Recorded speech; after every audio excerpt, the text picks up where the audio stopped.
Welcome back to one of my favorite sports podcasts, Frizz and the Grizz, with your host Trudeau and my guy, Frizzy Frizz.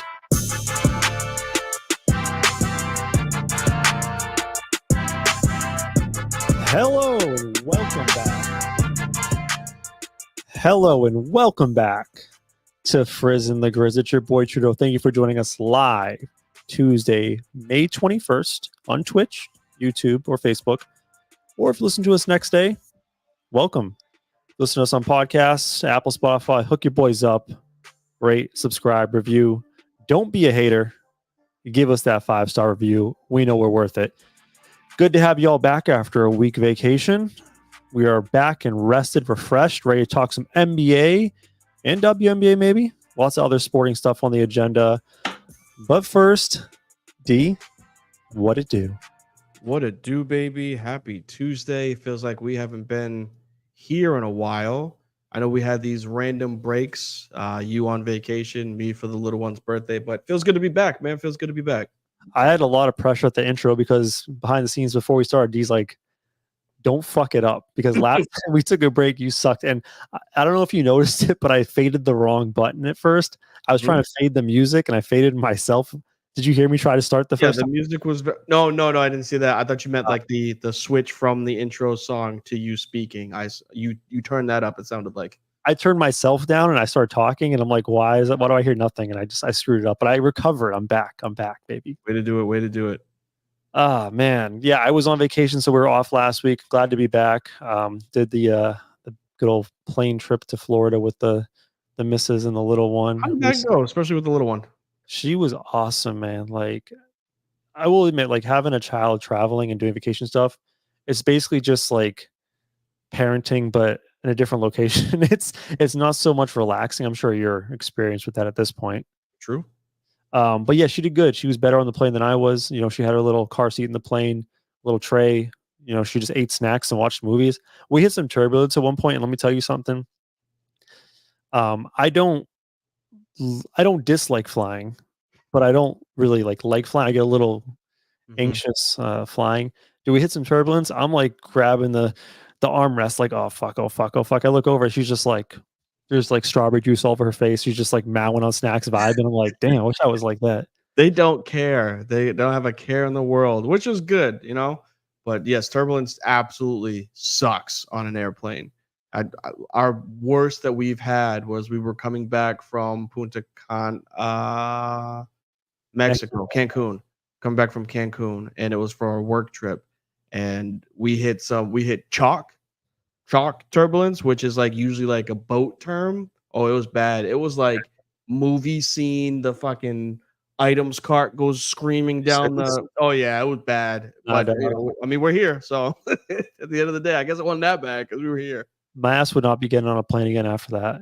It was rough. It was rough. I have a lot of Florida observations. I went to Florida. It's a weird place. You've been to Florida. You used to live there. Yeah, I was gonna say you used to live there, but yes, go ahead. Yeah, Florida is a fucking weird place. Let me hear at least some. What was your craziest experience while you were down there? There had to be some dude with like underwear walking bare feet into like a Wawa, something like that. So I was visiting my dad. So we were in like the old people part of Florida. Like literally, there's all these communities. It was like 45 minutes north of Tampa, and it's all called deeded. So basically, it's like I don't know. You have to be 55 or older to live in this area, basically, which sounds kind of fucked up because like you're being segregated. You're segregating young people. First of all, I don't think you can do that. Can you do that legally? Like, I mean, if we start at 55 plus, like what else can we do with this? That's like, okay, like ageism. What else? Who's gonna be the guy to make it a 35 and less? You know, who's gonna do that? Knowing Florida, they'll find some other ways to exclude people and make their own communities. But I will say this, like in the old people part of Florida, first observation, I always see like CBS on like stuff on TV, like for new CBS shows. And I'm like, who the fuck is watching this garbage? Like how is CBS still around? Old people. That's the key, baby. I was telling you, I went for a run down in Florida, and I swear, like I'd peep through windows as I'm jogging around. Every TV set is on Blue Bloods, or Young Sheldon, or some other dumb shit. So they're keeping it alive, man. 100%. I can promise you, just based off of experience, my grandparents and my parents are watching CBS probably right now. It was also a weird experience. Like we drove to the beach. I counted at least 3 Confederate flags, which is right on brand for Florida. And a lot of, I don't know if you get this in the Carolinas, but trucks that are lifted, but then have the lights underneath so they can shine lights in their tires. I don't understand that. No, I don't see too many of those. I do see lifted trucks that have regular tires. But there's like not lights with the lights. Lights under the truck to like, it like looks a Fast and the Furious car. Yeah. Yeah, I mean, it seems right. Seems about right. Weird place, man. Florida is I don't recommend. Well, I mean, go to Florida vacation, but man, it's a weird place. 100%. Oh, I didn't even tell you about my day today. Nope, Can I you tell you didn't. about my day? I told you I had a shitty day. Now we're just rambling. Yeah. Right. We'll get to sports at some point, but we haven't been able to speak consistently for quite some time. You'll love this, D. Ready? So, we just came back from vacation, so I'm out of like the loop on things. Like my routines are thrown off. So on Tuesdays and Thursdays, I drive my daughter to daycare. It's like a 12-13 minute drive one way, so it's like 25-minute round trip. Get her in the car, go into daycare, drop her off. As soon as I get there, motherfucker, I left her lunch at home. Oh, so I have to drive back, get the lunch, drive to daycare. So I'm already invested like an hour of my day going to daycare. D, I shit you not. 2 hours into daycare, I get a message. Hey, our daycare had like a minor fire, so you have to pick up your kid. Drive back to daycare, pick her up. Guess what? Hadn't even got to fucking lunchtime. Not even got to fucking lunchtime. Oh, that is miserable. Terrible timing for that one. I drove that second trip for no fucking reason. I mean, it does happen. Sorry, but yes, that is awful. I feel bad, man. I'm sorry you had to do that. I'm on like your level of like grumpiness coming into this today because like, dog, it's been one. I can only imagine. But the best part about it is that the day is over. It's a relaxing time. The little one is probably upstairs sleeping. If not, probably doing cartwheels, but you're here with us.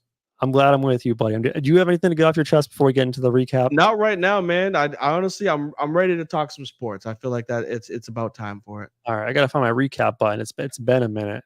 Where the hell are you, recap? Maybe I got rid of it. Oh boy. No, it's here somewhere. This is the little break that we were talking about, folks. I am rusty. Is it in bank 2? Here it is. It's called Quick Hits, not Recap. That's why. Let's catch up on some of the sports headlines from the week. It's time for Quick Hits with my boy Trudeau.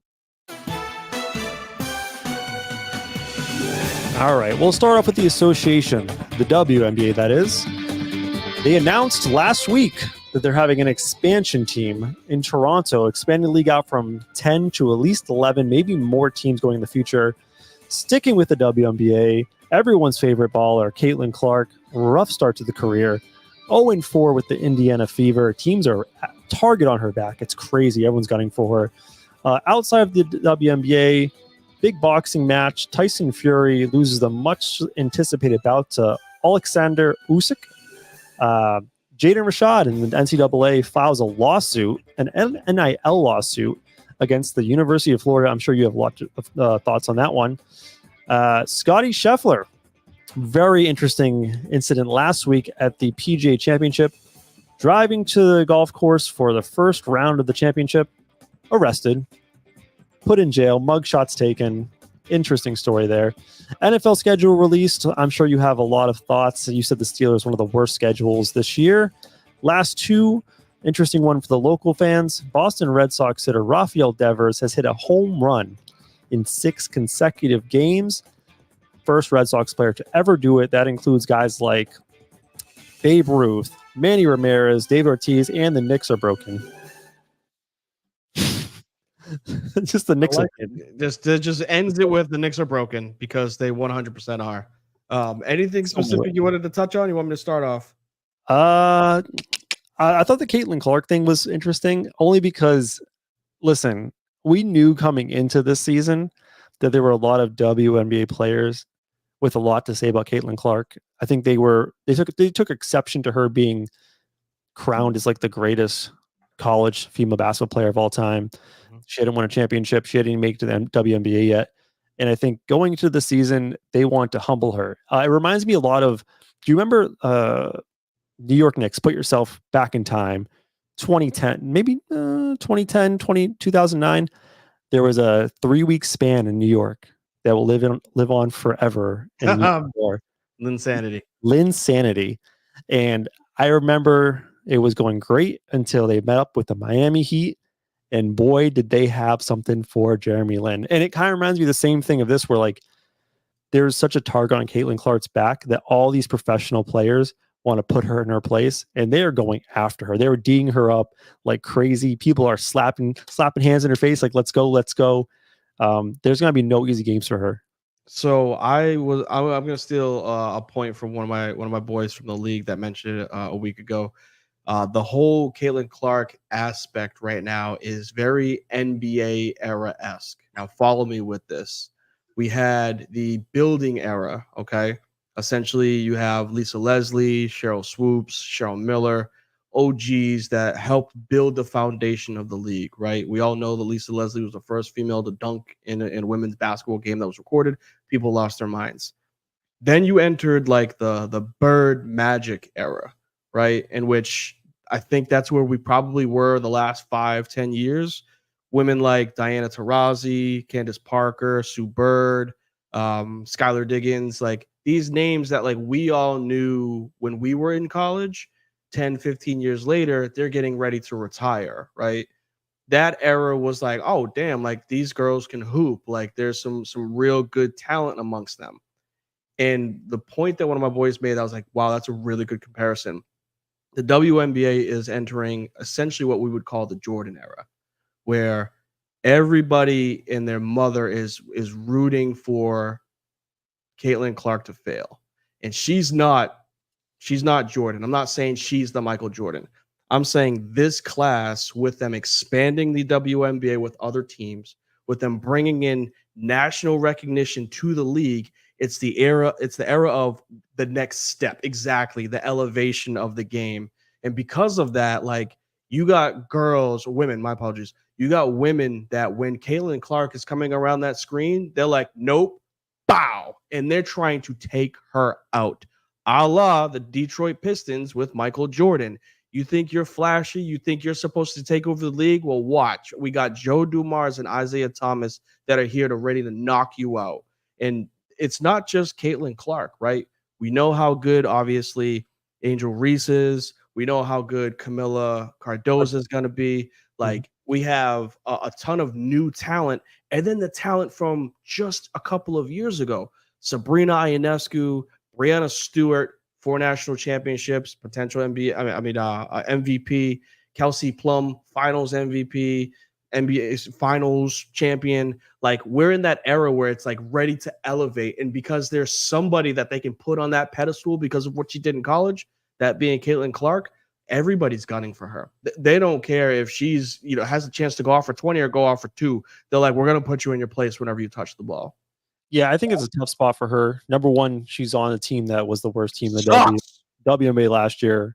I know she's an immense talent, but that team has sucked for 2 years. Yeah, think about that. She's a guard. I mean, she's a guard. It's a lot easier to come in and make a huge impact if you're a bigger player, like a big playing underneath. You can provide a lot more. Secondarily to that, we're also talking about someone. It's not like the NBA where your season ends in March if you're making it through March Madness, and then you're waiting 8 months to play NBA basketball. Or her college season ended 2 months ago. Literally 2 months ago. Now she's in the WNBA. It's like a huge jump, and she's going from playing, with no offense, with Iowa with a bunch of bums. No, I mean that you should take offense. That's let's not say bums. Let's just say they're not WNBA talent. And it's really hard to acclimate playing. They still made it to national championship and Final Four the year before. So let's hold off on the B word. Yeah, all right. I'm not the B word. Lesser talent with Iowa, and then playing with other immensely talented players in WNBA. It's hard to kind of, become accustomed to that level around you and kind of sink into that. It's tough, man. I think it's a bad spot for her. Obviously, going forward, it's going to get better. It's 4 games. And I think they played the Liberty twice in that. Well, not only that, so the 4 games that they've played, they played the Liberty, WNBA finals before that. Twice. Last year. Yeah. They played the Aces, back-to-back champions, right? And then last night, I think they play not last night, over the weekend. Yeah, they played the Storm, who was also like a Final Four team last year. So it's like not like they're trying to promote the game by having the Fever on, right? You got to have the Fever playing with Caitlin Clark. She's got to be on ABC 2:00 on a Sunday, right? Like you got to. But it just so happens to be up against the New York Liberty, who have Sabrina Ionescu and Brianna Stewart, who can hit threes in their sleep. Like that is the teams are just not the same. And you can tell, like they just have one is a team that was in the WNBA finals a year ago, and one is a team that has been drafting #1 for the past 2 years. Like that, let's just like remove Clark from the situation and just input the teams. And that's why you get ass whoopings by 20, 25 points. Although they came back, this past weekend. A quick segue to our other topic about the WNBA. There's only 10 teams now. And I know, like, if you think about the NBA, there's 30 teams in the NBA.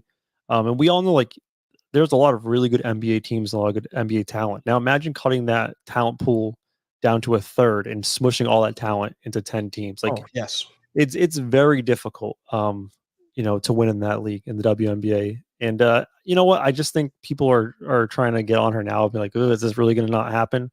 Give it time; it'll be fine. Yes, she's going to need I don't think there's enough value in what you just said about the college basketball season ended literally 2 months ago. No time to get ready. There's no training camp. There's a week, maybe 2 weeks worth of like meeting your team and trying to get up against, WNBA talent. And then it's regular season. There's no summer league, developmental league, and then, a playoff style for all the rookies. Like, no, they're literally just jumping from college to the pros. Well, one thing about the WNBA is a lot of those women play in the WNBA and then in the offseason play in another league to make money. Mm-hmm. That's always hooping. That's kind of nice. Hey, one last thing I didn't mention in the recap that I just thought of now. Shout out to the WNBA. They're getting charter flights now. Yes, that was a big thing. All teams with private flights. And hey, just so y'all know, this show has been geared more towards. This isn't just we're jumping on the bandwagon. This show has been geared more towards the women's game since those two little demons upstairs were born. So just for those that are like, oh, you don't talk about it because no, this ain't new to us. This is something that we've been talking about for the past year. Okay, it just happens now. The people that we were talking about the past year are now professionals. So we should it's just as much of a topic for me as it is the NBA. We got to carve out a little sub podcast of just WNBA talk. I feel like there's a niche there for us. Maybe. I mean, I feel like it's more important to me than it is hockey and baseball. I was gonna say we've talked more WNBA than hockey, baseball, and maybe going into the summer this will be a big topic for us. We'll see. Definitely. I also thought the Scotty Scheffler thing was interesting. Well, I got very mixed feelings on this one because like I still don't even know full story. But like, here's where like my interest was piqued for it was I get the message saying 6 a.m. Scotty Scheffler, #1 golfer in the world, is arrested. I'm like, yo. So like I text my group like, well, whoever put their parlays in for Scotty must be pissed. And then I read a story saying that there was a death involved. So I was like, all right, all jokes. I'm no longer. Well, hold on. This is what I'm saying. The roller coaster that I went on. Okay. So I was like, all right, I'm good. I was like, yo, there's somebody died. Like, all right, bro, I'm sorry. I didn't mean to joke. I don't want to joke about death. No, thank you. And then somebody's like, nah, man, like it happened, earlier in the day. And he was just trying to catch the red light to pull in. Like, obviously, that's not what happened. But then I see something else. Somebody's like, yo, he right hooked the police officer. No. He's going down for. Yeah, I know he didn't, but like he's getting charged for like assault of a police officer. Like, that's a felony. So like what? And then all of a sudden he's just fucking walking on the team #1. Like hole one, he's just like, all right, guys, we're here to go. Probably high-fiving Tiger Woods on the way. Like, yo, I saw you over there. Yo, I see you over there. Like, what the hell's going on with golf right now? Like, bro, Scotty's gatting people up, killing people. Nobody's just right hooking police. I think my understanding of the story was there was some sort of death or something. The police had like closed off part of the road. Mm-hmm. Scotty was driving to the tournament. And he's just like, detour. I'm just gonna kind of go around. So I got to get to the tee, and the cop followed him down after he went around the scene of the crime. And I don't know. The cop was just not having a good day. Apparently, maybe Scotty was saying a few things to inflammatory, but the cop tried to like grab him out and pull him from the window out of the car, and he was just like, "Yo, what the fuck?" and like push the cop off of him. And at that point, like the cop tries to pull him out the window. Scotty is, like pushes him off of him. A big dude. That's assault of a police officer at that point. After the police guy tries to pull him out the window, drag his ass out of the car, and brings him down to the station. Conveniently enough, there was no body cam on. Also, like you only saw the video from like the ESPN reporter that's just like, "Hey man, what's going on?" And they're like, "Yo, just back up." He's like, "But I'm a reporter," and they're like, "Cool, back up." Like, I mean, there's the feds and then there's ESPN. I'm pretty sure the feds gonna take priority. Did you want to talk on really quick before we get into the NBA stuff? Did you have any thoughts on the lawsuit from was it Jaden Rashada? Yeah. So I don't want to misspeak. The details. If you want to, and then I can give my 2 cents on it. All right. So my understanding of the story, and I'm not fully versed. So Jaden Rashada was going to play for the University of Florida. He had a commitment from the coach at the University of Florida. I don't know his name. I apologize. That they would get him like a $13 million NIL deal to come play for UF. So there's a verbal agreement. And then the coach kind of never followed through with that and let him on. So basically just lied to him like, "Oh, we got all this money for you. Come play for us." So he joins the football team, never gets the money. He's just like, "Dude, what the fuck?" Well, I'm out. And now he's suing because basically he was misled, misrepresented, and lied to about the deals that they were going to give him. So here's my piece on it. People get screwed every day, B. It just fucking happens. And my problem that I have with this is he's a 4-star athlete that was in between Arizona State and the University of Florida. 2 schools that, yes, they have decent prestige, but they're not highly ranked programs anymore, right? They're teams that potentially fight for top 25. And this dude's talking about a $13 million lawsuit. Where do we draw the line? You know what I'm saying? Like, I understand bread is bread, but like, if this is what it's going to come down to, where like somebody's broken promise is just going to lead to like, "Oh, they didn't tell me that the coffee was hot at McDonald's." Like, just go out there and fucking play, like earn your bag, but like don't put your hand out and expect a give me because, well, coach said that I was going to get this NIL deal, but then like he fell through on it. What happens if he just got fired? You know what I'm saying? I know he didn't, but like, what if he did? Could you just sue the school? Be like, "I didn't get my NIL deal, man. Like, I want my bread." Like, now this is where money is affecting the game, and it's gonna aggravate me. So let me get this right. You're pro lying to players. It ain't about lying, but people get lied to every day. People get lied to. So if people are trying to get bread, and people trying to win, so what? I know who you are. You're trying to tell me that there weren't coaches that were lying to the players before there was money involved? You are the guy on NCAA Football 14, which I know you're playing now, that goes to the recruits and be like, "I promise you're going to be All-American. I promise you're going to be a Heisman Trophy winner." You give them all that bullshit, and you're like, "You ain't going to see the field transfer." And they commit and be like, "Look, motherfucker, we redshirt in your freshman year. Deal with it." Like, we don't want to play. I don't give a damn. You want to play? Be better. Do better. Beat them. No, like I'm good with that. Like I'm never gonna be for anybody, and this isn't even just sports related, but like people that are like looking for a one-up way to make money. No, you want the bread, go earn it. It's plain and simple. If the money was supposedly there at the University of Florida, then it should supposedly be there for all the other schools that looked at you. So old school, man. So old school. Sorry. Let's talk about the fun topic that we had, the NBA topic.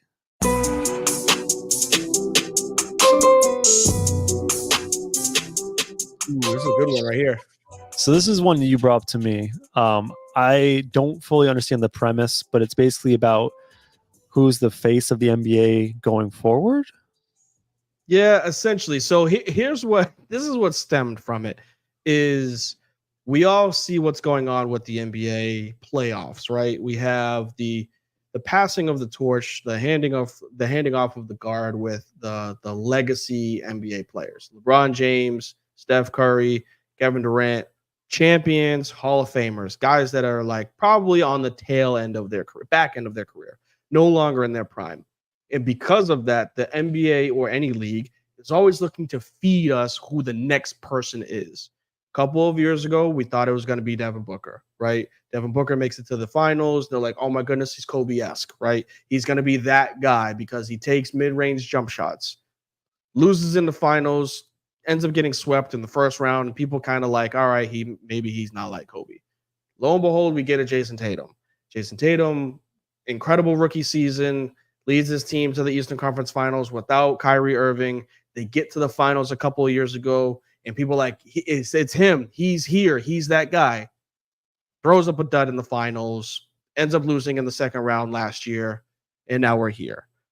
And now because of, again, it's all about recency, what Anthony Edwards had done in round one, what he was able to help do in round two against the Nuggets, we see a lot of people making these comparisons that Anthony Edwards is essentially Anthony Jeffrey Jordan, the son of Michael Jordan, because of the way he carries himself, like 84, 85, 86 Jordan, not 1992, 93, 94, not prime Jordan. We're talking rookie Jordan, right?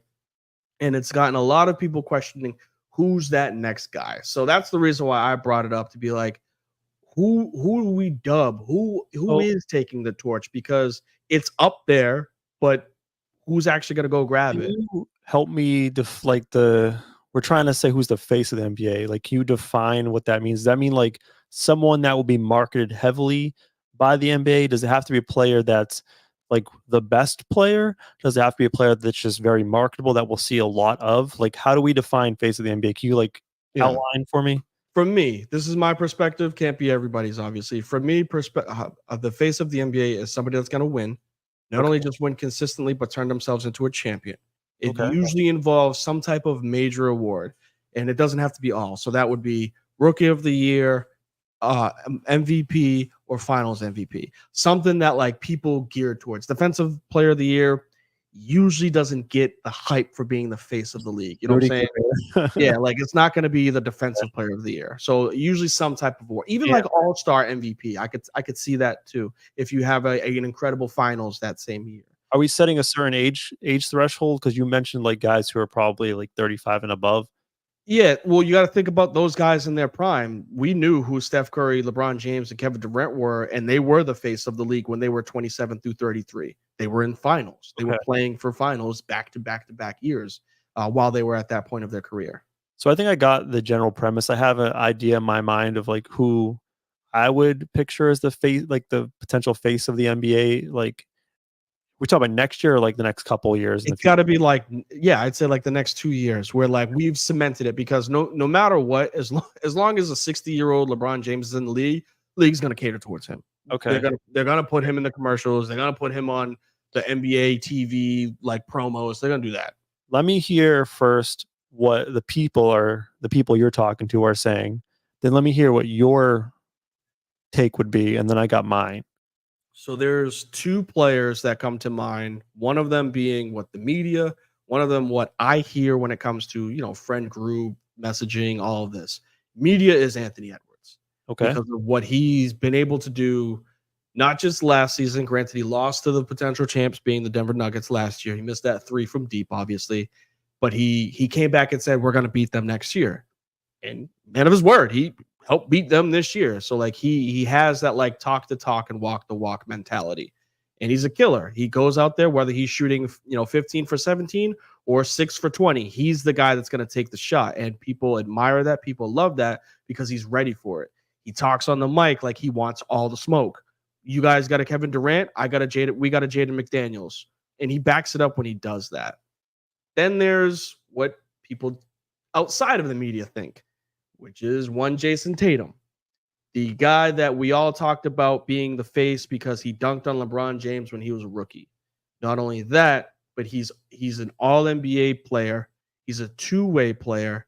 He's always in the All-Star game, and he has that appeal that when you make the finals, I'm telling you, you get elevated just like Kyle Lowry did when he had his son next to him. When you have like the baby face with a child, America wants you to be the face of the league. Send the video. Oh, what's that? Send a video. What do you mean? You don't know that reference from Anthony Edwards about the child? No, I don't. But I do know when Steph Curry had Riley Curry next to him, he became the face of the fucking league Do me a when he favor. was taking when he was winning championships. When You're I'm going off. I'm trying to make a point. But go When ahead. I'm talking later, look up what send a video. Just Google send a video Anthony Edwards, okay? I'll have to look it up, but hopefully it's not something bad that I can get removed from work for listening to. All right, I'm sorry. But that's my point. Where essentially, like he had everything going, and he has everything going. He just doesn't have that one thing, like I mentioned, where it's NBA Finals, Finals MVP, League MVP, or even All-Star Game MVP. He just doesn't have that yet. All right, so you're saying the people and media, whatever, you talking Tatum's probably what you're hearing from your friend group from New England. Yep. You're saying the media is anointing Anthony Edwards. Mhm. I don't hot take. I don't have either in my top 5. Okay, I'm here to listen to yours. Do you want to give your 5 first? No, I'll listen to yours, and then if you have anybody different than mine, I'll give mine. Look up send a video Anthony Edwards when I give. Okay. Do I have to give a particular order? No. All right. I would say ahead of those guys, Luka Doncic. Yep. Absolutely. Joel Embiid. Probably number 1, Joel Embiid. I mean, he's hurt all the time, but that dude commands so much media attention. He is super charismatic and funny, and he's an MVP. Also, where's Giannis in this conversation? Are you serious? Mm-hmm. Possibly the best player in the world. Oh, and then the best player. I know he's not media fun. He's hilarious if you actually give him a chance. Nikola Jokic, the best player, face of the NBA. And then one more for you, a little wild card hot take for face of the NBA, which I think he will be the face of the NBA in 2 years. My guy in San Antonio, Victor Wembanyama. Are you serious? That guy's amazing. And he's smart, talented. The thing with the Anthony Edwards stuff and all this hype at Anthony Edwards, have you heard 2 iotas about Anthony Edwards before this playoffs? No one cared. No one cared. Did. Yes, they did. Leading into the NBA, we had this conversation about him being the face when we were going into the All-Star break. But this short 3-week window has like propelled him to this huge talking point. And if they fall flat on their face against the Mavericks, it will be mute until next season. So here's my 2 points about not even 2 points. Here's my points about what you were saying. I love Joel Embiid being in it. Yeah, of course. Here we go. That's the guy we needed to be in here. Ultimate hater. JA from the Northeast. I love to talk about Joel Embiid. I love to talk about Giannis. Love to talk about Jokic. And I had Luka and Wemby. Do you know the problem that consists when you talk about those 4 or 5 guys? And what? this isn't like a ism or anything like that. They're not American born, which makes it harder for the league to want to cater towards it. Meaning Jokic is the best player in the league. I get that. Giannis can be the best player in the league. All right. And they tried it with Giannis. Trust me, they tried it with Giannis Antetokounmpo when he was making his championship run. But he's injured. He gets injured, which is the reason why they can't make Joel Embiid the face of the NBA, because he gets injured. Right. He's not there in these championship runs when you need them to still be playing. Both of those players aren't there, along with, unfortunately. Let me ask you and Jared this question, because I know Jared's in the chat going bananas. Jared's out here talking about, Ant's been talking about all year. You go to ESPN any day of the week. Go to NBA today, I think it's 4 o'clock or 5 o'clock. Yep. They ain't talking about Minnesota, man. They're talking about the Lakers and LeBron. They're talking about Embiid. They're talking about Jokic. They're talking about the stars. They're talking about Giannis. They're not talking about Ant-Man. Like that's a recency thing. That is like recency all about Ant-Man. It is. I wish we had not a producer, but I wish we had like the little stat guy in the back, the guy that can talk to you in your ear, because we had this face conversation because of what he was doing at the beginning of the season about Anthony Edwards. We literally talked about this right before the All-Star break, because when he went to the All-Star game and he acted a fool by doing the stupid shit in the skills competition, people were like, well, that was his chance to take over as being the face and then try to be that guy that wants to win the All-Star game. We thought it was going to be him, and he didn't, and we gave him crap. Here on this show, we gave him crap for it. So, yes, we have been talking about Anthony Edwards all season. I'm just saying, man, when you think of the super duper stars in the league, Ant-Man is probably mentioned bottom 10. of that list. I don't know about all that. Again, recency bias, man, just because of the playoff run. I'm Look, telling you, if they lose to the Mavericks, people are going to change their opinions quick on it, man. They're going to do that because they're going to have Luka. This playoff run is going to be incredible for one of those three players. I had Luka. I had Ant. One name that, like, I know people are going to be like, he doesn't deserve it, but the man was up there for finals MVP, Shai Gilgeous-Alexander. Again, non-American born, so it's harder. Canadian. Come on. But it doesn't, what you're saying, the people that we're naming are considered international players. The number one guy, because of the whole LeBron comparison, is obviously Wemby. Yeah, gun to my head, who's going to be the face of the league in 3 years? If everybody is falling on their face, if the Pacers find a way to win the championship, and it's not the Mavs, the Wolves, the Celtics, it's not them, and the Pacers win, then yes, it's going to be Wembanyama in 2 years from now, because they're going to be like, we can't fucking promote Tyrese Halliburton. We just can't. Can we agree on one thing? What's that? Tatum does not belong in this conversation. Hey, man, so I'm here for it. The reason why he should be, though, as much as I hate against it, the reason he should be, though, is because he is one of the most talented players in the league. He's one of the best two-way players in the league, and his knock is his dud in the finals. The same way LeBron was absolutely crucified against the Mavs. That's what's happening to Tatum right now. I'm gonna piss off Jared this one. I don't even think I'm gonna ask you this question in all seriousness. Is Jason Tatum even Batman? Right now, no. Okay, how you face league if you're not the best, if you're not going to be the superstar on your own team? He doesn't have to be. That's the problem, though. Is that team, and I don't care what anybody says, that team can win whether he scores 10 points or he scores 40. They're just that good. But he's not the Steph Curry 73-9, take over. I can score 10 or I can score. No, I'm going to be the reason why I score 40 every night and we win every night. He's not that because he's got Jaylen Brown and Kristaps Porzingis, Andrew Holiday. He's got a whole fucking roster that is all-star level. We're talking about Ant-Man as the face of the league. This dude didn't even finish top 5 in MVP. Jalen Brunson finished ahead of him. All 5'7" of Jalen Brunson finished ahead of him in MVP voting. All right. Like, I don't know how you can be biased than anything, though. What? Him finishing top 5 because of them being the Knicks and them being injured. He was awesome this year. He was incredible. I'm not saying he wasn't, but like that's the aura of giving the MVP voting to somebody that's playing in New York versus somebody that's playing in Minnesota on one of the league's best teams, not the 4 seed. Now I'm curious, like, did Anthony Edwards, where did he finish as far as all NBA? Yeah, well, he made second team. Or did he not make a team?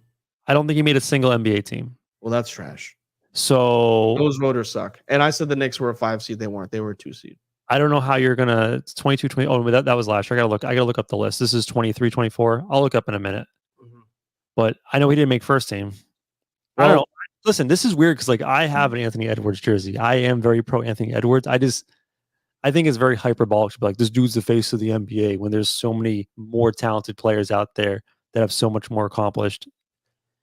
Again, it's not just about talent, because if it were just about talent, it would be Tatum. If it would be just about accomplishments, it would be Giannis out of the group that you had mentioned, because he's the only one. Talent will be Jokic. Yeah, I mean, is it because they're not American? Do people? I'm telling you, I think that's a big issue with it. But like, do people want to? I did see Jokic in a commercial, though. I did see him. He was funny for Despicable Me. That was great. Yeah, he was Groot in the Despicable Me commercials. I fucking love that. So like, he can do some commercials. I think that escalated him into the superstar area, because like I think you still have to bring some type of advertisement to the league. You can't just be Kawhi Leonard, I'm sorry, but you can't just be that. And I think the people that we're talking about, it just sucks that they're not winning consistently. Giannis won it, and then he didn't get back. Jokic won it. He just got fucking bounced. And then the other 5 don't get a championship to show, barely got conference finals to show for it. So like, It's there. It's like the fucking TLC match, right? And like people climbing the ladder and they get to the top of the ladder and then fucking Chris Jericho jumps in the ring and knocks it over and like, oh, see you later, Tatum. Like every fucking year, somebody should be going to grab that shit and they're just like, no, we're just gonna let LeBron James and Steph Curry run it back again as like the guys that we're gonna promote. Yeah, it's a weird playoff because at this point, I'm trying to think who's left in the playoffs. Luka's probably the biggest superstar left, and then outside of that, just like all the other guys that we expect to be there that are what I would consider the super duper stars of the league, they're not there. No, unfortunately, they're not. And then some of it's injury, like we talked about Joel Embiid. It's not his fault, but he this year he was playing at a clip where he was the most efficient player, is like the highest scoring player per minute in NBA history. He was, yeah, you had said it. There was a point in time where he was playing like 30 minutes a game, scoring 32 points. Like Shaq-esque. I wasn't going to shout out, but we appreciate you guys being here. Thank you, JD Jr. 3021. Appreciate the follow, man. Thank you for following the show. But Embiid was on a absolute tear and probably could have taken that. This was the year for him to coming off of an MVP. At the time, they were a 1 or a 2 seed. And he was the guy leading the charge before the whole Maxey thing. And he got fucking hurt. Here's the thing, and maybe this is where we're disagreeing, because like face of the NBA is such an ambiguous term.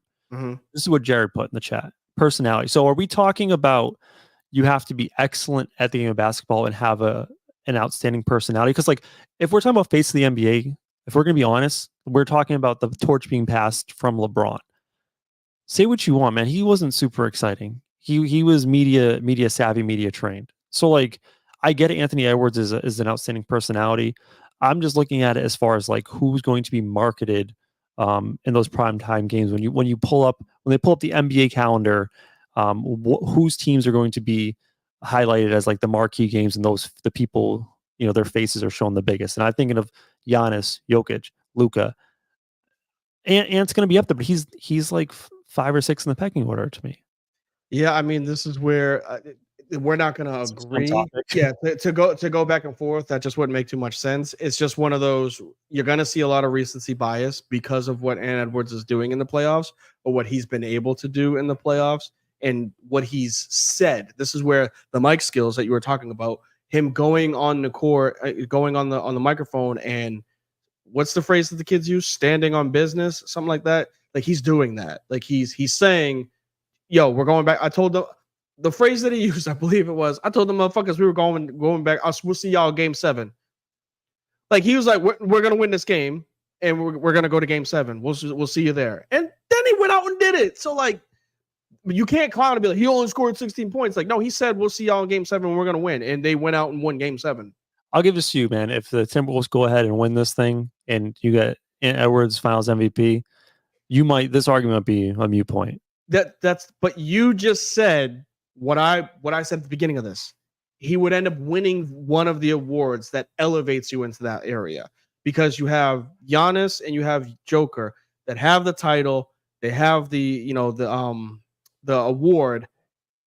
Do they have the personality? Jokic, no. Giannis, if he's winning and he's there, can, but the league went away from him because he's been hurt the past couple seasons. He was there 3 years ago.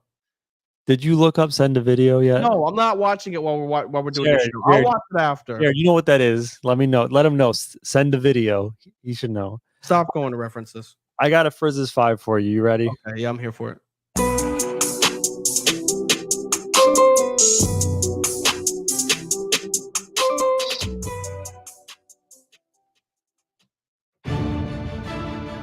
Prepare yourselves for the greatest and most unique segment in podcast history. Let's rank some stuff with D. It's time for Trudeau's 5. Yeah, bro. You didn't even you could tell you're off your game, man. I'm over here pointing and you just let them say D. I'm like, all right, cool. I guess it's my 5. But we made up this top 5 list right before the show, and I was just thinking about what my order should be. So this is inspired by my recent vacation. Did a plane flight, and I was thinking of like, there's some really shitty things and really shitty people when it comes to the flying experience. So I have the top 5 shittiest people to deal with. I'm all while for flying. this. I like it.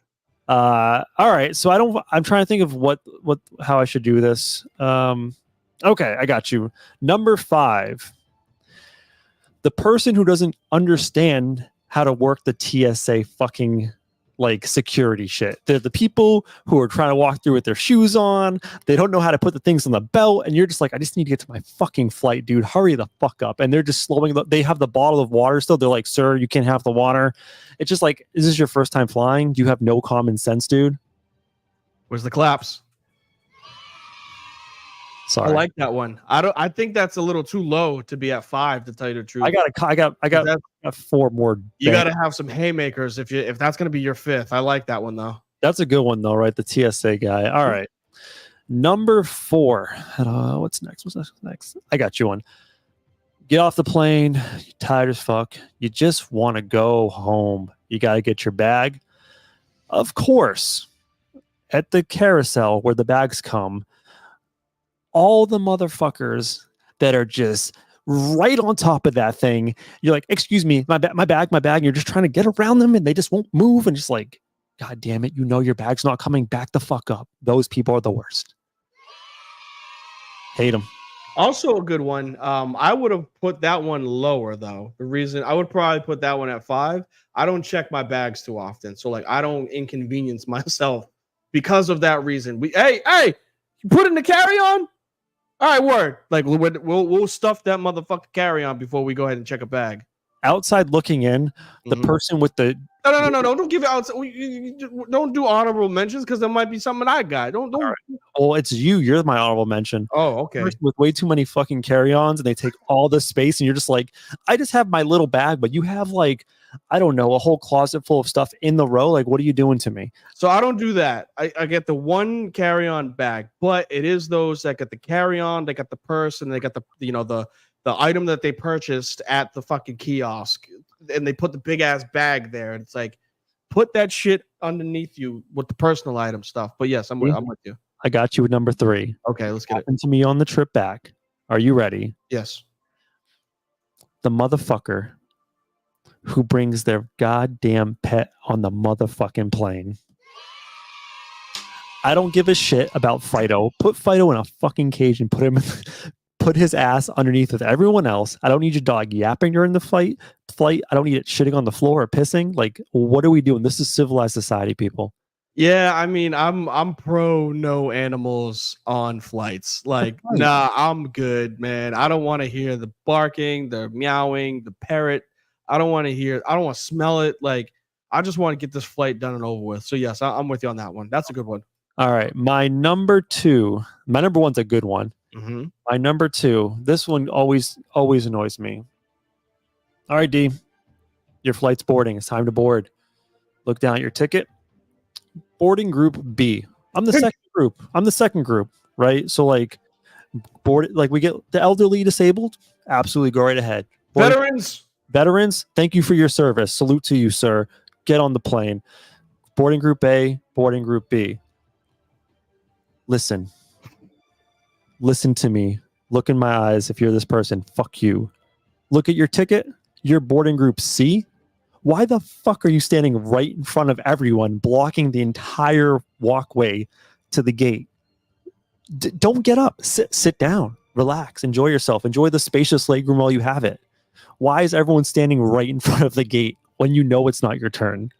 You got to be the first one in line, man. When that sign switches from B to C, you got to be right there, because just in case the guy behind you is B, like, you got to be, oh, my bad. I thought you guys all went already. Sorry. Here's the thing. Like, I went with my kid in the stroller. So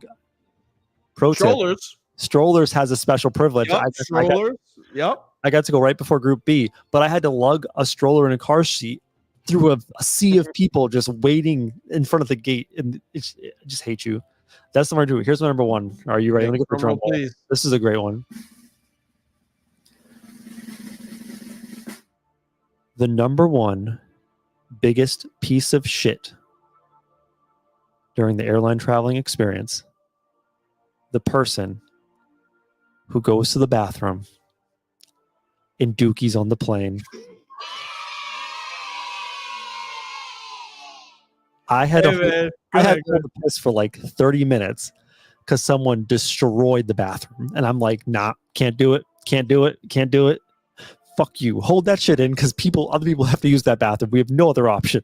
How long of a flight were you on for somebody to have to just blow up the bathroom? Like, Two and a half 2 hour hours. flight. 2 Like, hours. you have plenty of time to go before or wait until it lands. You don't have to throw down in an airplane if you can't hold this. Someone did that, and here, this is the worst part. Someone did that.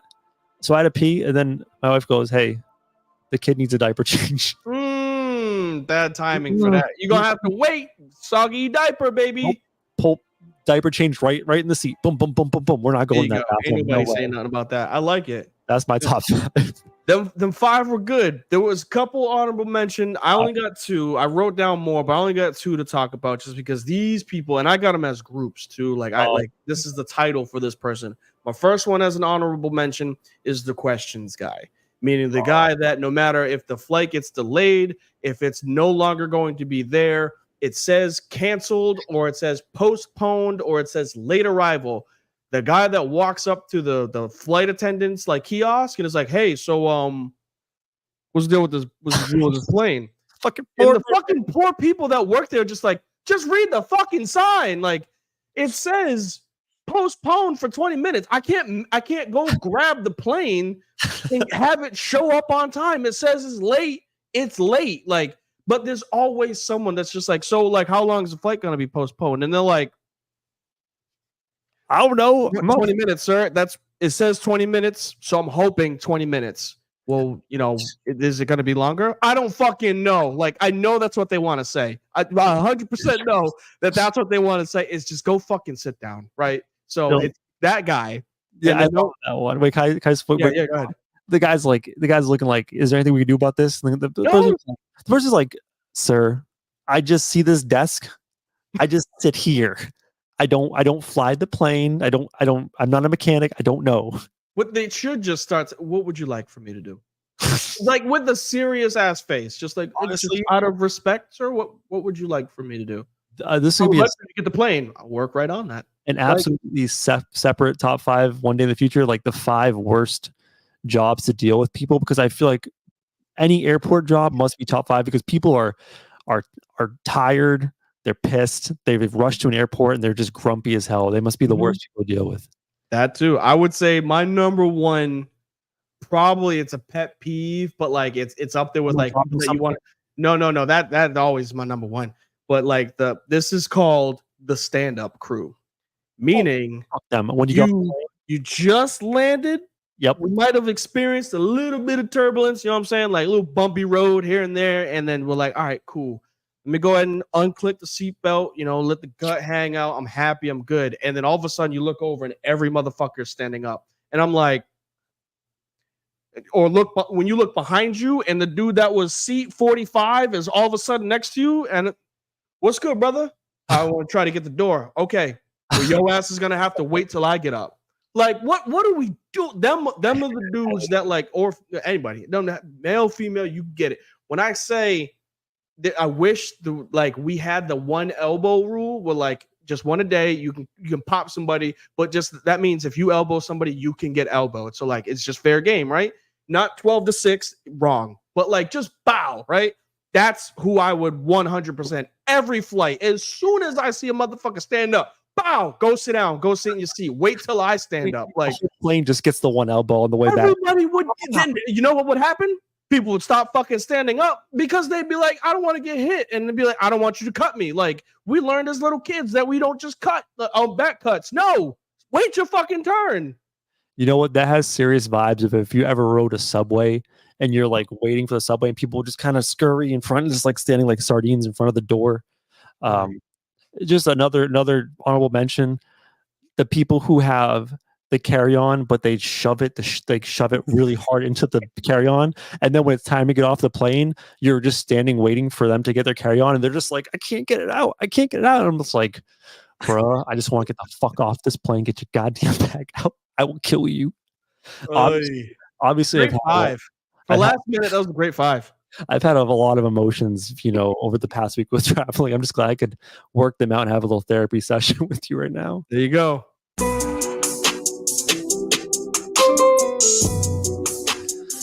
Well, we didn't save much time for the NBA playoffs, but let's get at it. Yeah, I was gonna say it's the conference finals, but it's game one for everybody. So I think we'll have more to talk on next week. Yeah, where do you want to jump off? Let's just rat at that Knicks. I told you, man, Tom Thibodeau was going to break that team, and he did. I heard this, and I thought it was a fair point. Don't talk about injuries without talking about the success. Meaning, a broken hand isn't because you played 48 minutes in a game, right?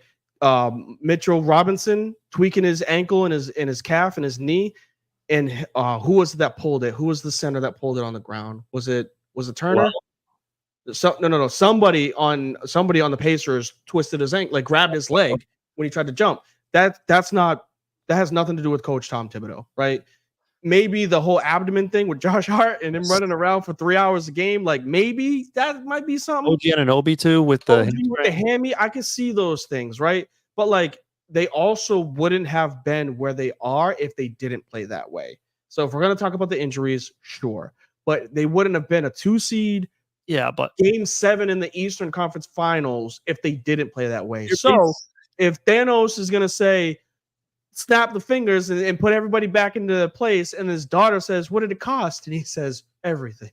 That's Thibodeau right there. What did it cost to get to the game 7 of the Eastern Conference Finals? Everything.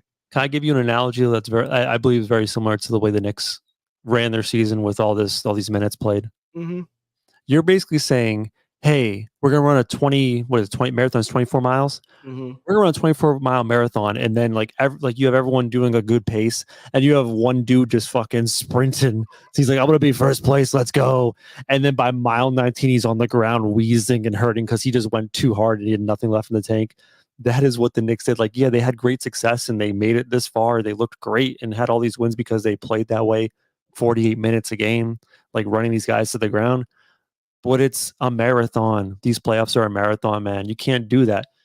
And the thing is, I told you, man, it might not be apparent with all these minutes what would happen, but you're going to get sore. You're going to have little things come up. You're going to play through them, play way too many minutes, and then something else, like your left ankle hurts you, but you're favoring it, so you're putting more weight in your right. There goes your right hamstring. It's things like that. And I think that ultimately caught up with the Knicks. Yeah, I'm literally not gonna disagree with you when it comes to that. I would just say let's just taper those types of things. If we're gonna talk about injuries, we have to talk about what they were able to accomplish because they had people step up. Julius Randle going down in the middle of the season definitely hurt them, but maybe we don't see MVP Jalen Brunson, right? If he stays on the court. Maybe we don't see Dante DiVincenzo go from being a role player with the Golden State Warriors and championship level to being an incredible two-way player, right? Like we saw that jump. Josh Hart went from a bench player to a starter everywhere he goes. And we were able to see other people elevate because of the injuries. Unfortunate, you know what I'm saying? Hartenstein became a household name while he was playing. So it's unfortunate that like these injuries happen, but I think it also elevated more players because of the amount of people that got hurt for them. But at the end of the day, and I don't want to forget it because he did say it, Pacers did win. So no matter what we talk about with the Knicks, the Pacers did show up. Them boys didn't get hurt. Pascal Siakam, Miles Turner, and Tyrese Halliburton, and oh my goodness, TJ McConnell, Lord have mercy. That dude was running around like prime JJ Barea. Like he was like, I don't care how big anybody is. I don't care who shoots over what. I'm just going to cause issues on the court. And that dude was causing so many fits. So kudos to Rick Carlisle for getting them boys to on pace. Granted, the Knicks had nobody, but they were on pace to score like 150 points in a game 7. And they had to call off the dogs. They're like, yo, man, slow it down. Like, let's just try to get the win because like we could potentially break the record for points scored in a game. Shout out Pacers, man. I mean, they put together a nice little team. I assume, I don't know, did they re-sign Pascal yet? I don't think they re-signed him yet. So I assume they'll try to work something out with them to extend. Most likely, yeah. But they got a nice little core they're building on. And Rick Carlisle, like you said, great coach, won a championship with the Mavs. So I like what they're doing there. I just think this is probably more put on the Knicks falling apart than the Pacers being a head and shoulders better team. Celtics series, not exciting against the Cavs. Obviously, the Celtics dropped game 2 like they always do. I wouldn't be surprised if they won tonight and then dropped game 2 whenever that would be. What is it? Mhm. Today's Tuesday, so like Thursday. Yep. The big one we'll just touch on really quick. Nuggets versus the Mavericks. Tough look. No, Nuggets. I'm sorry. Wolves. You're good. You're good. Nuggets Wolves. I was thinking about the other series. It's a tough look for the Nuggets, I would just say, when your two stars put up 69 points in game 7. They do their part, and then you get absolutely nothing around them. It's going to be interesting what the Nuggets do going forward. They clearly need some more help there. I don't think Michael Porter Jr. is a third star, if you will. He's a very good role player that gets paid a lot of money. Aaron Gordon's going to be a free agent. They're going to have to re-sign him, and he's probably going to be looking for a big jump in salary. I just don't know exactly what they're going to do to retool. They still have the best player in the league and a great running mate. But also, shout out to the Wolves, man. Like, we gave Anthony Edwards his flowers earlier. That dude's a real deal, and it's shout out also to Karl Anthony Towns. Like, this is the best stretch of basketball he's ever played. Yeah, I mean, I'll touch on both teams. We saw the Nuggets at their peak, and we saw what it looks like when you build a perfect roster. And then in 365 days, we saw what happens when you build an imperfect roster and it bites you in the ass. Michael Malone, I want to say his full name, said, "We're bringing him back." And then all of a sudden, Bruce Brown wasn't on the team again, right? That I think hurt their depth. They also lost Jeff Green. Granted, old timer, but Jeff Green was a solid 10 to 15 point getter and a two-way player that helped not have Aaron Gordon as the third or fourth player. He was the fourth or fifth player. Same thing with Michael Porter Jr., which Porter, he's never seen a shot that he didn't like, right? When he was playing against the Lakers, everybody wanted to talk about him being an incredible all-star because he was able to hit every jump shot. And then he played this series and he came back down to fucking earth, right? Like, the reason why people like, oh, okay, like he's just a scorer, but like if he's not getting buckets, he contributes nothing in the game. And when he was playing the Lakers, he was actually getting rebounds. He was actually playmaking. He didn't do none of that shit against the T-Wolves because they had better defenders to slow him down, and that's what happened. And the T-Wolves have a shit ton of size too. Yep, and that's exactly where I was going to cater it towards, where that team, you have Ant Edwards, who's the head of the snake. Essentially, he's the guy that's going to make the engine run. When that team went down 20, say what you want, Ant scored 8 points in the third quarter in a row. It was a 3 and like 2 layups and free throws. It changed the game. It flipped the mentality of the entire team to be like, yo, we got this. We're coming back. Cat was consistent. Cat's been consistent the entire playoffs, so kudos to him. They won a game without Rudy Gobert, right? But they still have Jaden McDaniels. They have a leader in Mike Conley, who's an established veteran. And they got Nickeil Alexander-Walker, Naz Reid, and Kyle Anderson to spill these guys. All like hungry dogs coming off of the bench. So that's what happens when you have a team that's hungry versus a team that, unfortunately, I won't say that they were just happy to be there because they won a championship last year, but their role players for Minnesota were what the Nuggets role players were last year. We want this, and we're going to show it for our team. Yeah, I think one interesting thing about that whole series is that the current GM of the Minnesota Timberwolves actually was the assistant GM, I believe, for the Denver Nuggets. And he left the year before their championship. And he built this Timberwolves team specifically to be an absolute nightmare matchup against the Denver Nuggets. And it has definitely paid off. Length. Completely, yeah, length.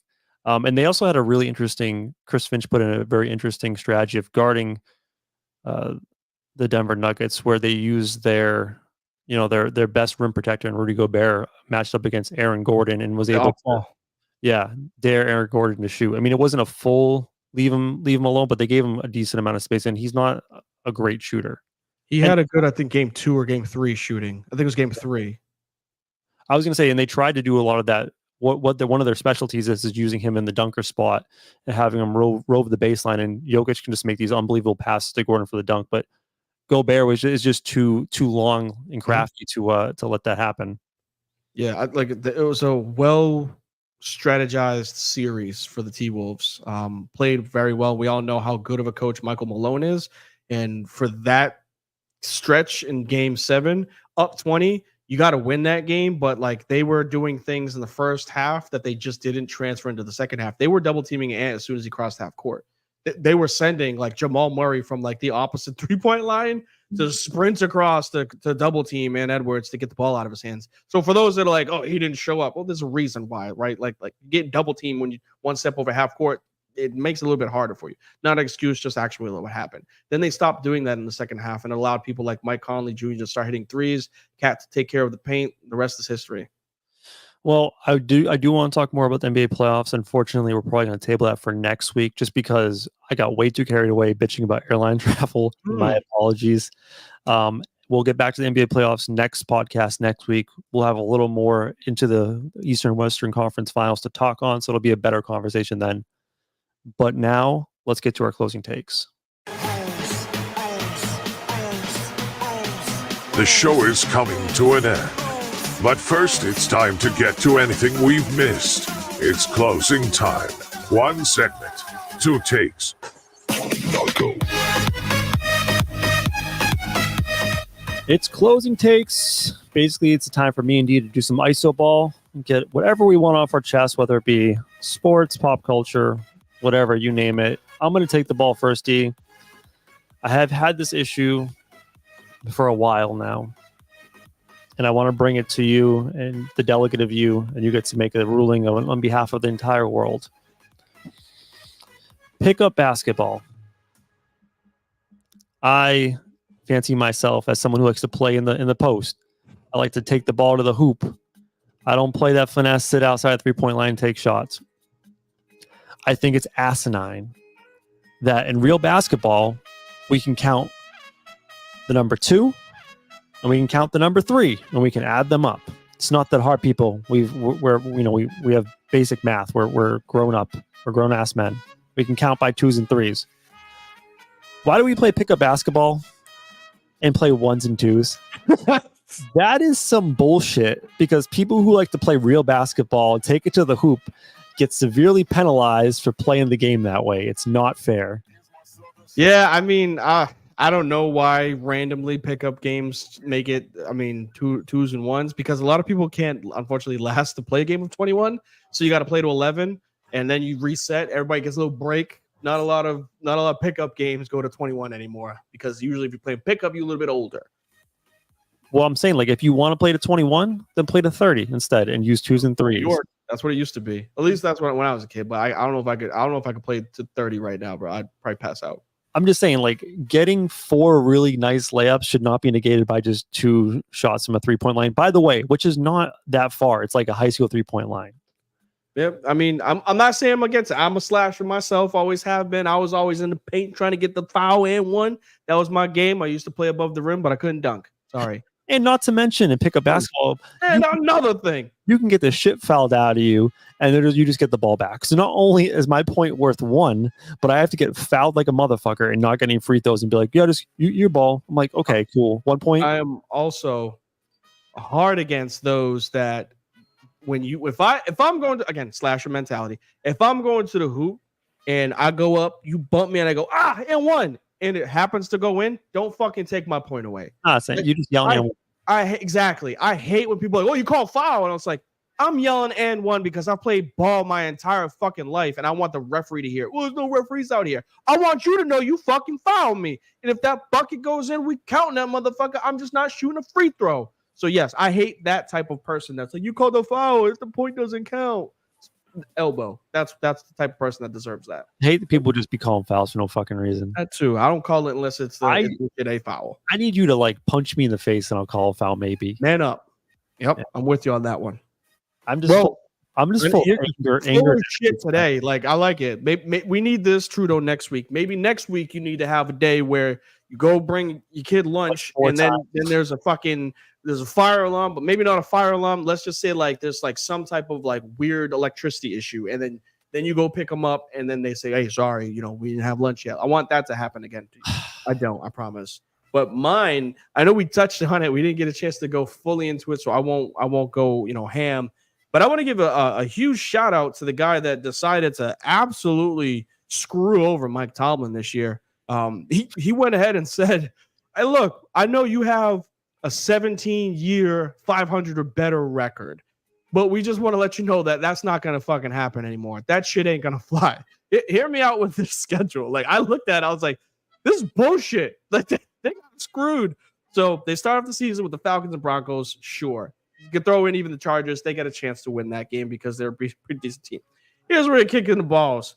They got the Cowboys. They got to play they got to play the Ravens. They got to play the Browns twice. They got to play the Bengals twice. They got to play the Eagles and the Chiefs. Chiefs, Eagles, Ravens are the last 3 games of the season. like in a time where everybody's fighting for their playoff lives, they're like, Tomlin, we're going to have you face fucking Jalen Hurts and the Eagles. Then we're going to have you face MVP Lamar. And then we're going to have you face Super Bowl MVP Patrick Mahomes. So you ain't making the fucking playoffs this year. Like, that guy deserves a legit kick in the balls if I were Mike Tomlin. I got one thing for you. Broncos country, let's ride. I like it. Good show, man. Good show. Did you have fun today? I did. I like yelling. I'm surprised I didn't get yelled at by the missus, but I like yelling. Up. Yeah. All right, D, let's do this. Sure. So as we say, when we getting up out of here, we appreciate you guys being here, whether you listen to us live or you get to listen to us tomorrow on your platforms, especially the new followers and everybody that was able to comment in today's show. Thank you for being here. We appreciate it. It goes really far, and we couldn't love you guys anymore. But when we getting up out of here, please make sure that y'all hit us up on all the socials. You can find us on Facebook, which I see a lot of comments there. You can find us on YouTube. You can find us on Twitch. Obviously, you can find us on the X, formerly known as the Twitter. And we have our website that's at the bottom, frizzandthegrizz.com. Still don't got any gear, right? No sweatshirts, none of that shit? None for you. None from me. I got my sweatshirt, but y'all motherfuckers don't have any. As we say, when we getting up out of here, please, with the summer right around, y'all take care of y'all mentals. Whole lot of shit going on in this world, so please take care of y'all physicals. Take care of y'all chicken. Take care of y'all children. Be a friend. Say something nice. Everybody could deserves it, and we'll catch y'all on the rebound.